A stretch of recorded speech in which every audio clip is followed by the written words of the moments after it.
extraordinaire. Un jour de gloire. Est-ce que dans cette semaine, Pascal, le Seigneur vous a-t-il fait un cadeau spécial? Amen.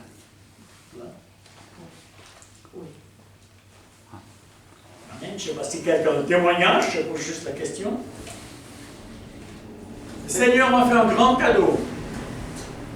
J'ai pu amener une grand-maman de 90 ans au Seigneur. Il n'y a rien de plus grandiose. Il n'y a rien de plus merveilleux. Peu avant la mort. Eh oui, elle est vraiment tellement en bon état. C'était très très simple. Au début, elle avait de la peine à répéter cette prière. Et puis quand elle était juste bien ossée, il y a quelqu'un qui arrive, puis elle était un peu coupée, mais le Seigneur a entendu les paroles. Merci Jésus, pardonne-moi mes péchés, viens dans ma vie. Ça suffit? Amen. Amen, ça suffit. Amen. Il n'y a pas ça que ce soit compliqué, il n'y a pas ça que ce soit compliqué. Mais c'est chaque fois un cadeau quand une personne, oui, dans cet âge peut encore faire ce pas. C'est vraiment glorieux, c'est vraiment glorieux. Il est ressuscité, alléluia. Gloire à Dieu.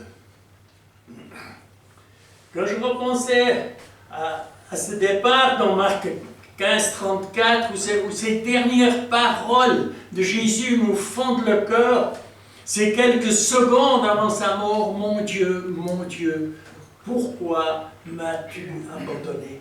Quel moment de souffrance, le fardeau de nos péchés, de nos maladies, et tout bien en plus, il y a ce moment de séparation où le Père ne supporte plus la souffrance de son Fils. Et c'est la première fois que Jésus va appeler son Père, mon Dieu, parce qu'il ne voyait pas son Père, il voyait plus que le péché qu'il avait porté pour nous. C'est vraiment quelque chose d'extraordinaire. Mais quel moment de souffrance, j'essayais de mémoriser, de souffrance, ça a dû être pour lui ce moment de séparation. Parce qu'ils étaient quand même, ils sont une chair, ils sont une âme, ils sont un esprit. Si l'un souffre, tout souffre. Il n'y a pas de séparation. C'est la même chose pour nous. Est-ce qu'on est vraiment une chair avec Jésus? Je me suis posé cette question, est-ce qu'on est une chair avec ce Seigneur? Est-ce qu'on est vraiment unis à lui? Si nous ne sommes pas vraiment unis, il nous manque quelque chose de principal. La source ne peut pas couler. Elle ne peut pas couler. C'est tellement important de ne pas vivre dans cette séparation, dans cette communion qui n'est pas parfaite. C'est toujours tellement tragique, c'est tellement triste.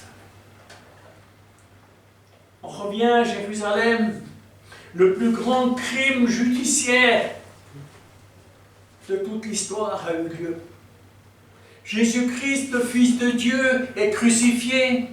Le meurtrier est gracié. Quelle tragique situation. Quelle tragique situation. Et quand on repense à l'époque, c'était la situation sadique des Romains. Ces hommes, ils étaient pendus à nu. Je ne sais pas si vous réalisez l'humiliation que vous devez avoir sur ces personnes. Ça devrait être atroce aussi pour Jésus. C'est une humiliation incroyable qu'on ne peut pas saisir, on ne peut pas saisir. Et 2 jours avant, ces cris de joie, Hosanna, Hosanna, celui qui vient. Ils étaient sûrs que le roi, qui allait les libérer, qui allait ficher dehors les Romains, était à la porte, mais ils n'ont pas réalisé qu'il n'est pas venu pour cela, mais qu'il est venu pour sauver l'humanité. Il est venu pour sauver l'humanité. Et 2 jours après, les mêmes personnes qui donnent ces cris crucifiez, crucifiez-le. C'est incroyable comme l'être humain peut être manipulé. Quand on pense, c'est absolument incroyable. C'est incroyable.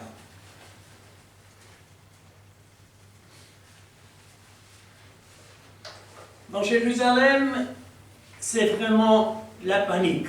Comme tu viens de citer, Yvette, c'est vraiment la panique. Tremblement de terre, les rochers se fendent. On est en pleine journée, tout d'un coup il fait nuit noire. Le voile est déchiré. J'ai l'impression que les scribes et les pharisiens, ils devaient commencer à avoir un peu la sueur froide. C'est des moments pour eux qui étaient aussi très très spéciaux parce qu'ils avaient mille et une questions, mais personne ne répondait à la question. Et 3 jours plus tard, la tension, elle monte encore dans le cran. Tout d'un coup, on entend parler que ce Jésus est ressuscité. Ils ne savaient pas ce qui était en train de se passer. Et le comble, tout d'un coup, il y a des saints qui étaient décédés depuis des jours, des semaines, des mois, des années, qui se promènent dans la ville. Il y a de quoi avoir la chair de poule. Ça devait vraiment être quelque chose d'incroyable pour eux. Ça devait être très, très difficile. Je reviens un petit peu à ces chères sœurs qui montent à Golgotha pour aller embaumer le corps du Seigneur. Et soudain, ils réalisent, bon, leur gros souci, c'est qui c'est qui va nous rouler la pierre? Et elles arrivent, la pierre est roulée. Et c'est encore une fois, ça devait être une atmosphère à couper au couteau. Ces pauvres sœurs qui commencent à pleurer, elles vont chercher Pierre et Jean. Ils arrivent à leur tour au tombeau. Pierre, il rentre. Jean, il rentre. Et il est marqué sur Jean quelque chose de spécial. Il vit et il crut. Il a cru quoi? Il a réalisé que Jésus n'avait pas été enlevé, mais l'ordre dans lequel étaient déposés les linges, il savait que c'est lui-même qui s'était levé, que ce n'était pas quelqu'un qui était venu l'emporter comme ils ont pensé à un certain instant. Jean 20, le verset 9, car ils ne comprenaient pas encore que selon l'Écriture, que Jésus devait ressusciter des morts. Jésus leur avait dit plusieurs fois, il leur avait dit, je vais partir, je vais payer ce prix, je vais passer par cette souffrance. Mais ils n'ont pas encore compris. Et après, on a ce verset 11, cependant Marie et les autres dames se tenaient à distance et elles pleuraient. Ces sœurs, elles avaient une communion avec Jésus qui était très intime. Elles l'ont suivi pendant plus de 3 ans. Elles l'ont servi, elles leur donnaient à manger. Elles ont entendu tous ces messages. Elles ont vu tous ces miracles qui se sont produits. Ils ont vu Lazare sortir du tombeau. Ils ont vu la multiplication des pains. Elles ont vu toutes ces choses. Elles se sont vraiment attachées. Pour elles, ce Jésus, il avait la première place. Et c'est ça qui est glorieux. C'est ça qui est puissant. Et si ce matin, tu es là, et puis que Jésus il a la première place dans ton cœur, je te félicite. Parce que tu vis dans la paix. Tu vis dans la joie. Tu vis dans le repos. Alléluia. Et c'est vraiment quelque chose d'extraordinaire. C'est quelque chose de merveilleux. Je vous félicite, mes sœurs, vous qui êtes veuves. Vous avez choisi le meilleur époux parce qu'il est devenu notre époux. Amen. Il n'y en a pas de meilleur. Amen. Il n'y en a pas de meilleur. Gloire à Dieu. Ce qui m'a beaucoup parlé en méditant sur cette situation, on n'en parle jamais, j'en ai jamais entendu parler autrement. Jésus, il sort du tombeau en parfaite santé. Il a gardé les marques qu'il voulait garder. Il les a encore aujourd'hui, les mains, les pieds et le côté. Mais il est sorti en parfaite santé. Il est là devant ses sœurs, complètement restauré. Et 3 jours avant, son corps était en lambeaux. Sa barbe était arrachée, son dos était labouré, ils ont tiré des sillons, nous dit le psalmiste. On n'arrive pas à comprendre, on n'arrive pas à saisir. Complètement défiguré, où les soldats romains se sont défoulés sur son corps, c'est un acte de folie effréné. Et là, il est là en parfaite santé. Wow! Il est là en parfaite santé. Et ça nous surprend quand même. Ça nous surprend quand même. Et l'image de ce Jésus qui est sorti du tombeau en parfaite santé, c'est notre image. C'est notre image. Alléluia. Ta crucifixion, c'est aussi notre chair qui a été crucifiée. Elle en avait bien besoin, en tout cas la mienne. Sa mort est notre mort. On est mort au péché. Sa résurrection est la nôtre. Nous avons passé par les eaux du baptême, ensevelis et ressuscités avec lui. Sa restauration, c'est la nôtre. On a reçu le pardon. On a été restaurés complètement, gloire à Dieu. Sa vie est notre vie. On est justifié en Jésus-Christ. Alléluia. C'est tellement puissant. Sa santé, c'est notre santé. Alléluia. Par ses meurtrissures, on a été guéris. Amen. Amen, amen. Sa beauté, c'est la nôtre. On est créé à son image. Il n'y a pas de différence. Sa sainteté, c'est la nôtre. Nous sommes aussi saints que lui. C'est des fois pas tout facile à dire, mais c'est une réalité. Nous sommes aussi saints que lui.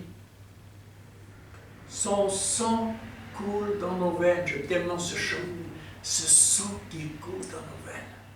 Alléluia. C'est tellement extraordinaire. Et il désire que nous soyons un avec lui, comme il était un avec son Père. Alléluia. Il nous a libérés du filet de la loi et de la mort. Il nous a libérés complètement. On est libre. Alléluia. Et c'est pour cela qu'il est devenu notre époux. Gloire à Dieu. Gloire à Dieu. Je me suis intéressé un petit peu, j'ai été voir un petit peu dans l'Ancien Testament où que la parole nous parle de cette mort de Jésus. J'ai été surpris en prenant tout au début, dans la Genèse, au chapitre 3, c'est verset 15, juste après le péché où Adam et Ève ont échoué, complètement échoué. Et là, Dieu est en train de parler à Satan. Je mettrai inimitié entre toi et je mettrai inimitié entre toi et la femme, entre ta postérité et sa postérité. Celle-ci t'écrasera la tête et tu lui blesseras le talon. Dieu montre ici à Satan que quelqu'un va sortir d'Adam et Ève qui va le vaincre, qui va lui écraser la tête. On sait que c'est Jésus, mais on sait aussi que c'est Jésus qui a été blessé, qui a été mort pour nous, qui a ressuscité pour nous. Et déjà là, nous voyons cette image. C'est vraiment un verset de victoire, de savoir qu'il y a quelqu'un qui va descendre d'Adam et d'Ève dans le futur et qui va prendre cette place, qui va l'écraser, qui va le détruire. Je méditais là-dessus, je me suis dit, c'est quand même fou, pendant 4000 ans, il a fait 2000 ans, donc tu as Adam, Abraham, et 2000 ans d'Abraham à Jésus. Pendant 4000 ans, il devait toujours se demander, mais quelle est cette personne qui va m'écraser la tête?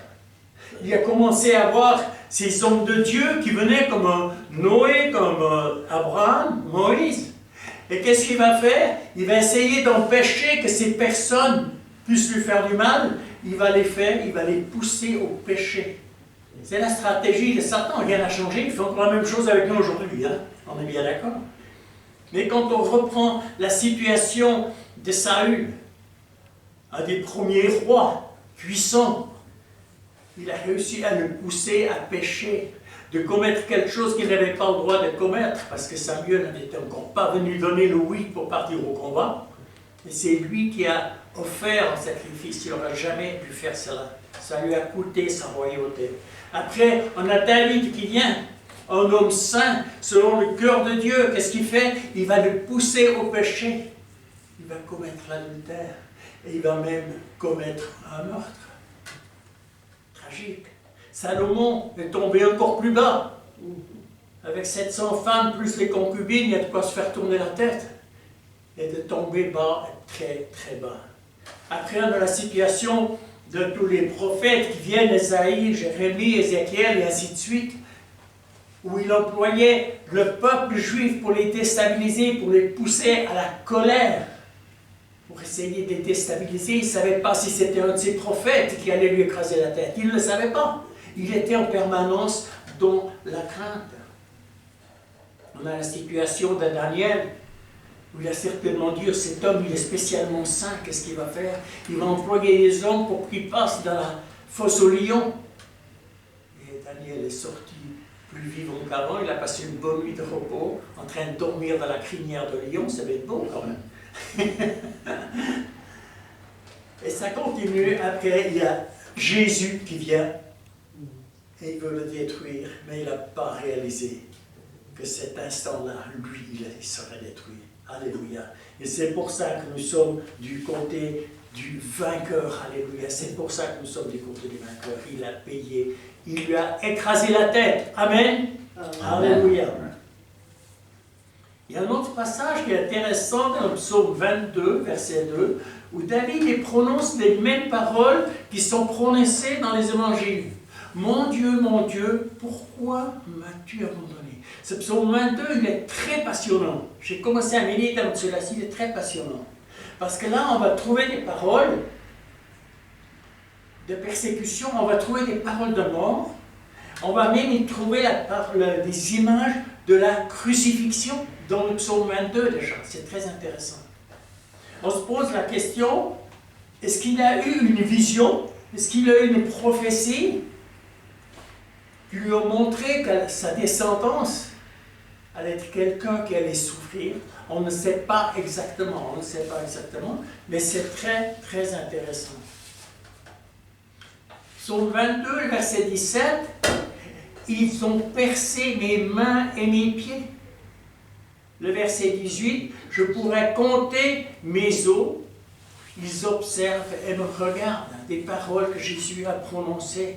Et le verset, un des versets plus forts, qui vient du prophète Ésaïe aussi, ils se partagent mes vêtements, ils ont tiré au sort ma tunique.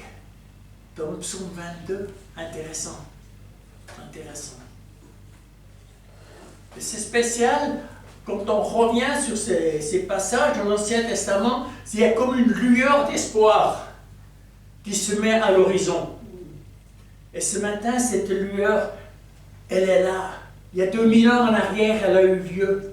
Où ce miracle des miracles, cette lumière, ce Dieu d'amour qui vient, qui paye pour nos péchés, nos iniquités, nos maladies, et qui nous libère de cette vie de péché. C'est tellement glorieux, c'est tellement grand, c'est tellement puissant.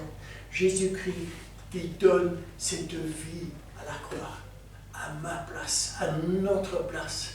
C'est tellement extraordinaire, c'est tellement puissant. Et aujourd'hui, cette puissance qu'il a arrachée d'entre les morts, elle est en vous. Elle vous appartient. Il vous l'a donné. Il vous a donné toute autorité de marcher sur les puissances de l'ennemi depuis qu'il a payé, qu'il a donné sa vie à la croix et qu'il est ressuscité. Et il est à droite du Père et il intercède pour nous. Amen, amen, amen. Pas très long ce matin, mais c'est un petit peu, j'avais à cœur de revenir en arrière. C'est le principal. Il est ressuscité. Il est vivant. Il vit en vous. Et bientôt, nous allons le voir de face à face. Bientôt, nous le verrons. Alléluia. Et ce sera quelque chose d'extraordinaire. Ce sera quelque chose de glorieux, de puissant. Alléluia. Seigneur, je te dis merci pour ta parole. Je te dis merci pour ce jour exceptionnel. Vraiment, que ce soit surtout pour nos frères et sœurs persécutés, vraiment un jour où ils sont gardés très spécialement parce qu'ils sont en train vraiment de les menacer. Je voyais cette image, comme si les gens essayaient de les chercher, de leur faire du mal. Et je proclame qu'ils sont rendus aveugles. Tous ceux qui veulent persécuter sont rendus aveugles. Qu'ils puissent vivre des jours de paix dans le nom de Jésus. Je te dis merci Seigneur. Merci pour le miracle des miracles. Tu as tout donné Jésus. Tu es ressuscité, tu es vivant, tu vis en nous. Alléluia, nous te disons merci. Dans le puissant nom de Jésus. Amen, amen, amen.